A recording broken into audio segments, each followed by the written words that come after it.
marche contre loi électorale. Loi électorale. IDPS ça la kate. Mais ningisi mokil mobimbao. Non. Arrêtez de faire rêver les gens. Arrêtez ça.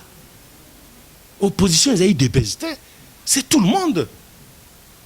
Raison Oyo, IDPS et banda opposition et yebani. Raison Oyo, UNC et banda opposition et yebani. Raison Katumbi bandi opposition et yebani. Raison Jean-Pierre Bemba bandi opposition et yebani. Il ne faut pas croire que tout le monde doit respirer le kola Oyo, kuna le kola Oyo. Non, arrêtez-moi cette histoire. Moto na kola la politique. Ezali moi mindondo mingi na mokili na biso. Machine à voter et si epesi elonga na Kabila na batonaye. 10 millions de fichiers, 10 millions de fictifs na fichier électoral et si epesi bango elonga. Fraude si vandi. Oya ko kende kolonga kuna soka mwana ngo malabo akenda kolonga. C'est tout.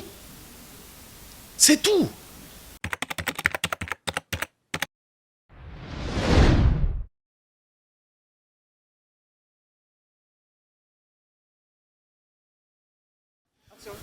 Oui, merci. Nabande konyoso boza connecté, boza libanda bozota la émission ya Next Topira libanda balobi ya Next Topira toujours oya bino ya Next Topira oya kota partout. Ndenge boti komona toujours na annonce na émission na biso wana babi biso to kota partout pour nous nous ça koleka ya Next Topira aza mutu ya mutu te aza mutu ya parti boite akota kaka pona kotikela bino kopesa bino information biso totikela kaka mutu micro totikeli invité micro aloba na émission to sala kina ndeko Timothée Lenoir na mona ki ba réaction ebele bandeko ba benginga balobi makamtu akoka koloba wana ba pesinga ba préoccupation na bango mais tindika toza na kati toza na bato ya bato nyonso tu babi totikela ka bandeko ya IDPS baloba ka ndenge bakanisi tokata ke loka mutu te totika ndenge bango balobi ndeko musu pa apesi son de cloche na ye biso dokota partout bandeko poto bandeko diaspora surtout bandeko na biso ba combattre ba insister ki babi poko le saka ndeko Timothée ndeko soka bengi biso aloba apesa likanisi na ye eza mabete ko totika loka to wuti na siège ya MLC to solo lina ndeko Désiré Mbozambo ala secrétaire adjoint chargé ya mobilisation na MLC alobi apesi point de vue par rapport à la situation politique actuelle ndenge nini makameza ko leka ndenge nini bandeko msusu ya opposition baboko pesa position na ba makameta marche babona ba ko marcher alobi surtout juste ka ba question na biso eza ndenge moko pe ndenge bandeko wana pe to na ba question ba répondre ndenge pe bandeko IDPS ba répondre aponga na micro nanga na tikela ka ba nyonso tout ba solola bandeko ba beginga balobi so toyoka ki bango mais to mo lo ko sa te poto l'examen bandeko majorité awa to l'examen bandeko opposition awa ba propos monsieur bandeko msusu baloba soki to tiki yango awa monsieur to yakuba risque pe pona biso to sala ka musala o metema to ndema musala yango biloko msusu to contrôlaka to tikaka mais ko pekisa mutu aloba ko pekisa mutu a raisonner ko pekisa ko kata penser mutu eza moi bien te ko to tikela mutu to aloba lobi pe na ko na base ya IDPS ko ka ba réaction ba makamni ba ko loba po ngana ko taka partout ndeko musa benga onde ko stopper soko sali boye to ko benga boye no nga na so juste kaka musala nanga na kota kana partout na sakutu ti na ba ami misusu bazana côté ya FCC baza ba candidat ko to kuta na kapeto sololaka atala ka ba misusu baza ko par rapport ke no bande ko wana misusu ya IDPS ba finga kabiso yo zo tika bloka boy ça ba risque boy mais to sala kanini po za makanisa batu yango to tika ka baleka za pendenge moko ndenge ndeko Timothée Lenoir aleka ki ndenge pe ndeko pe mbozi ko pesa ba idée na etali makambo opposition ndenge pe to lekisaka bande ko nyonso tu ya opposition ya IDPS ba combattre baleka awa mais avant tika bino intégralité ya entretien to sala ki na mwana mboka Désiré mbozi lobaki pe makambo etali marche ya le 26 nazo pesa d'abord merci na bande ko nyonso tu bazana na Londres baza kotala biso merci à Bibi Musomba na Londres pe baza kotala biso merci à Refé Kisombe merci à Papi Kelly merci à Kwami Chaka motema ya Bijoutati Kwami Chaka au Garla Londres motema Bijoutati merci à Mima Wetu ebela dinganga merci toto dia fobo ko former le maire de Lille bandeko boza ebele botala ka émission ya Next Topira na tindika bito zaka ko buna tolala ka te tongo medi poko pona ko l'accepter makamu surtout eza koleka vraiment biso to sala juste kaka musana biso bandeko bobenga ebele belé mais next topic azane mutu ya mutu mokote to sala juste musana biso. Merci à Nono Makangila, merci Lisée Matondo maman na grâce, merci à Papi Kelly refait qui sont na Papi Kelly, merci équipe technique mobima ya next topic o bala la raté to comme dit pourquoi sinesh kuna caméra ya next topic ko ba makamwana te osana kaka musala na mais tellement bande kwa mona ke biso to za mutu ya parti boete ne na kaka na pesa juste kaka na lobo mo kibo comprendre que to zo sala musala kaka pona bino. Merci à Tansi Nathalie Mundeke, merci à Mustafa Malembe, Mike Luzola Dio bande ko boza ebele o boza la toujours na Yannick Topic ba yebota la vraiment moi na mboka Désiré Mbozi wa Mbozi o ya mbaka biso chaque façon to begie to kitaka tina siège na ba MLC asola kana biso apesi makanisi na bango pour makambo Italie marche le 26 p ndenge nini IDPS andimi alobi que non avec ou apesi likanisi na bango par rapport que non ça ou avec machine à voter bango ba kende na mapona mais boyo kana soto le biso to na ke mitone mais apesi biso kaka ba réaction na par rapport à makambo soto za koleka botala image op bo chite nango. Merci déjà na bureau na déjà na siège ya MLC mbote mwana mboka mbote tata boni santé na op santé ya MLC timia kolongonu kitoko MLC na Nzambi toza kolonga pe to kolonga kaka donc esengo na biso zali kaka pa totaka elike pa na Nzambi pa na bato te c'est actualité papa Désiré MLC tilelo ozalaki na meeting ya opposition uté koleka to mona surtout ozalaki na micro ozopesa pena message okaki pe message aux population apesa ki bino wana ke no bo trahir bango te par rapport ya message wana interpellaki bino na nini message ya population ezalaki kolakisa te balandaka biso elakisaki polele ete pasi oyo biso toza komona bango pe bazomona yango elakisaki polele ete population na opposition bazali moto moko bazali liloba moko pe makanisi moko pona ekolo elakisaki bongo na yango biso tolobi oyo population asengaki biso tokokende na yango tina suka tina suka meto zonga par rapport ya marche contre machine à voter oyo et ça vendredi tout le monde déjà MLC a pris position na yeke par rapport ya marche wana kolobani mais biso MLC ce qui bolandi malamu mokonzi na biso le sénateur Jean-Pierre Bemba Gombo a sololi na Congo mobimba à travers coup de téléphone Katanga Kasai wapi Kivu Bandundu Équateur a sololi na bato baso koyebisa bango ke le 26 vendredi oyo biso baso na balabala tokosala yango pacifiquement pona koyebisa nanga akeba atika kozwa nzela oyo mikotisi na kati pona koyebisa Kabila na bato na ye Congo oyo ebanda na bango te ebanda na basusu baksi bakenda bango bakokenda bakotika mboka basusu bakambi basusu bakoya pona koyebisa biso moko na opposition ete etumba pona mboka na biso tokotika ka yango te soki biso toke bamisusu bakotelema kobunda Kimbangu abundaki Lumumba abundaki basusu babundi biso lelo toza kobunda donc ezali message clair pour na biso koluka te mboka na biso ezwa valeur ezwa lokumu etelema lokola mikili misusu ya mokili pona nini biso te tina ya marche na biso yango wana pe pona kolakisa te biso tozali bato tolandaka mibeko totosaka mibeko mboka etambolaka na mibeko oyo balobi modernité nde mibeko voilà. Par rapport au tout le monde bande comme si opposition c'est comme si baza vraiment tel tout à la claire tout qui la bande quoi IDPS c'est comme si marche on est taliban on comme soit ça les déclarations que non bobim pe trop na balabala bo se makamebele bo resirte ko benga na pouvoir en place na ba marche na makamebele tout kepe na ba dialogue ebele to benga pouvoir en place te na ba dialogue oza komona biso to koloba boye ezali lokola moi soki bimi na tongo oyo akobima libanda moi ekozwa ye oyo akoboya moi akovanda na ndako esili marche oyo toyokanaki tolandaki na Bruxelles ba leader ya opposition nyonso basinyaki yango baboyi machine à voter Félix Tshisekedi na kati président ya UDPS tozongi awa na Kisasa tosali meeting awa le 19 na place babengi triomphal. Félix Tshisekedi na monoko na yalobi tomeli mbondo liboso ya bino.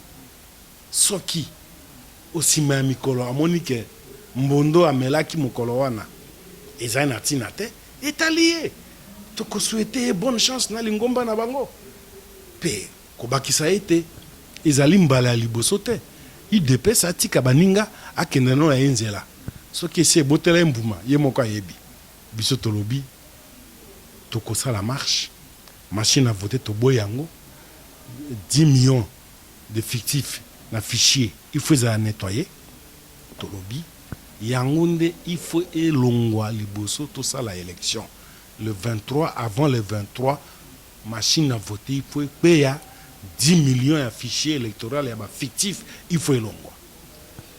Il faut un message au PC, mais surtout par rapport à la machine à voter, à côté, mais tout le monde bande kangamo IDPS avec no bango avec sa machine à voter bako kila mapona miwana.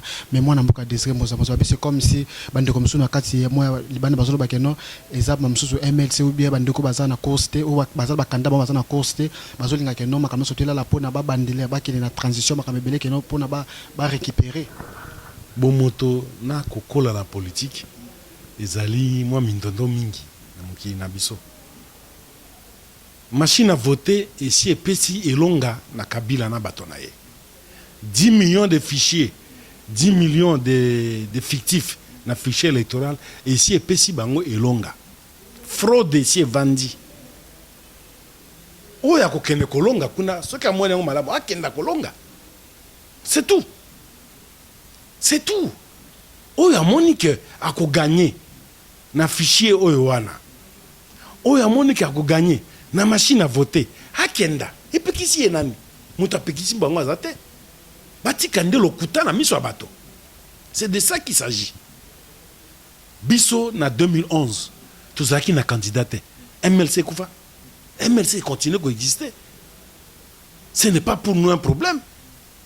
Ezali te tout kamata to longola bomoto to longola o babengi sagesse to bebana na bato baso po toza na posa to kende kuna oyo soki bakei bakenda tozalaki candidat en 2011 biso ba yote non, ça c'est faux fouillant. Alors véritablement de faux fouillants oyo atombola mosape alobi ako kende na machine à voter ako kende na 10 millions de fictifs pe ako gagner aya atombola mosape lokuta ezande soni na miso abato poso moko yango yo lobaki boye sima poso moko lobika mosusu te bongo te tout qui malé pour tout ça entretien à biso tout par rapport il y a rencontre il y a leader opposition bakuta na foot c'est par rapport à ça MLC tout moi c'est comme si au titre des représentants na bilo maman Eva ça kono par rapport où mutu moko ki déjà bato na biso bazali kuna tango makambo sale maman Eve secrétaire général azalaki déjà na Afrique du Sud pour na yezaka kana tonga tamuki akia il y a problème te biso MLC tozalaka na ezali na biso oyo ezali ya bomoto likambo soki ezali tangba tobeta te tosala makelele te ko agiter opinion te po yango nde esalaka te te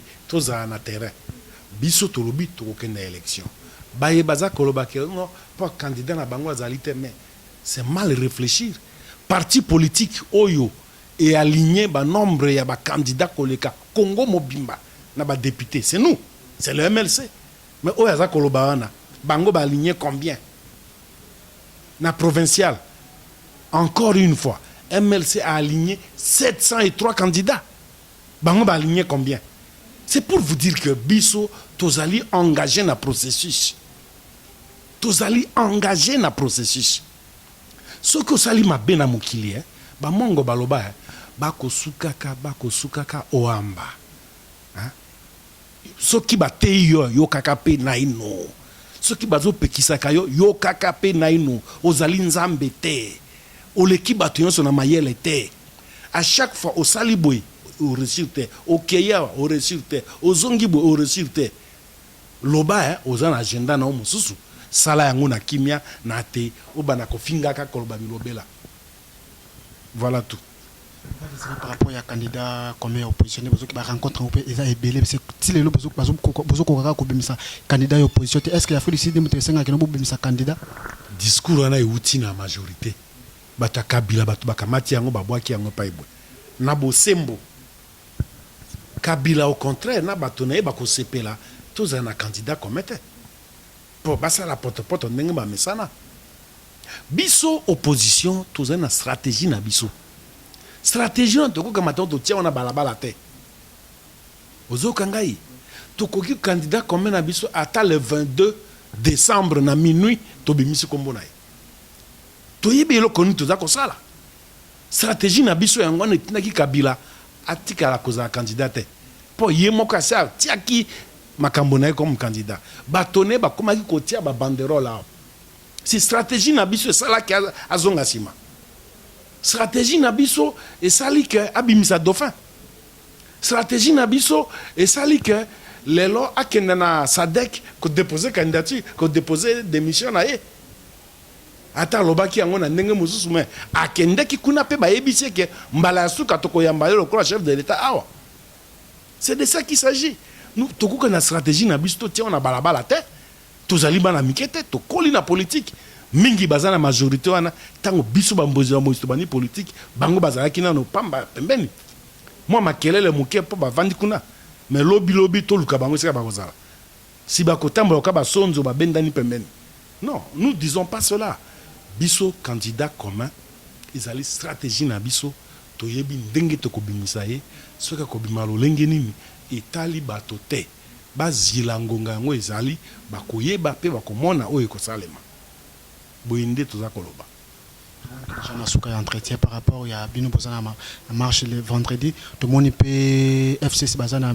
majorité baza na meeting samedi na stade à VM wana par rapport à ça on a dit que bino soki une réussir tout le monde bakolakisa bino force na bango ya solo bakolakisa force ya moyibi na mbongo ya leta oyo bakosomba bato bomomesano bakende kozwa babis tokotala mokolo yango soki transco ekokende entretien to te po biso ta tosalaka meeting transco nyonso ekendaki entretien tokotala soki samedi oyo entretien ekozala to te ça c'est un ya mibale tokotala bokoyoka bango kuna bazoswana mpo na mbongo ya leta ekomi nde ya bameeting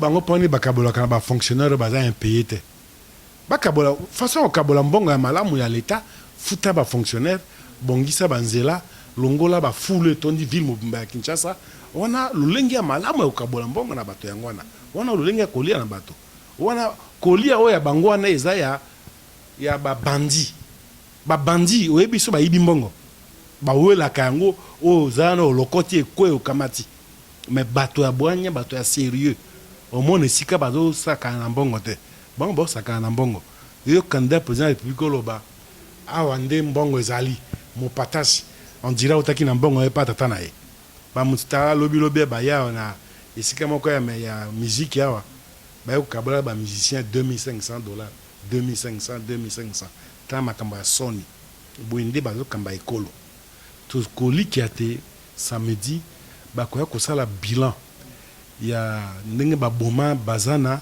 baboma shebeya baboma boteti baboma ndenge baza incapable ya kodirige mboka beni butembo baza koboma bato butu moi nde bilan bakosala yango wana mpe bakoyebisa biso etikali bato boni bakufa lisusu bilan bakoya kosala biso na banza wana nde mitingi ekoki basala yango wana soki likambo mosusu ya lokuta peuple congolais ati azwi mayele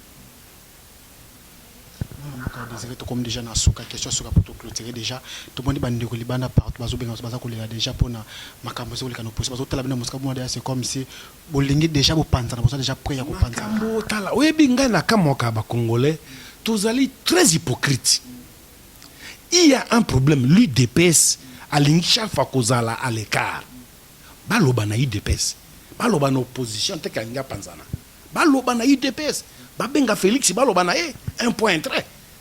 Il ne faut pas parler de l'opposition. Non. Vous s'adresser à un individu, à un groupe connu, identifié. C'est tout. Bisto nito panzanate. eza na mutu moko groupe moko mutu eluki nzela na yango nzela oyo ekotia biso be na potopoto bamemaki biso na makamba ba dialogue ya oh c'est la voie royale bango te tango dynamique opposition ezalaki rive ekoyi etie Kabila contre mur babimisi baboti kambo ya voie royale lelo oyo boye ba dialogue mibale tina te lelo bakomema susu non avec ou sans machine à voter boloba na bango ezali opposition te. Il y a un groupe bien connu, bien identifié. Adressez-vous à ce groupe. Ça marche, on appelle ça IDPS et aussi pour la politique à terrain, actif. Tata. Oyebi kotina ngana loba lulenge ya mabete. Na 2015 je crois.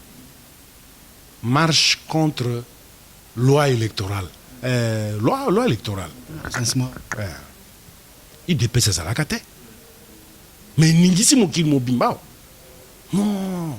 Arrêtez de faire rêver les gens. Arrêtez ça. Opposition, ils dépassent. C'est tout le monde.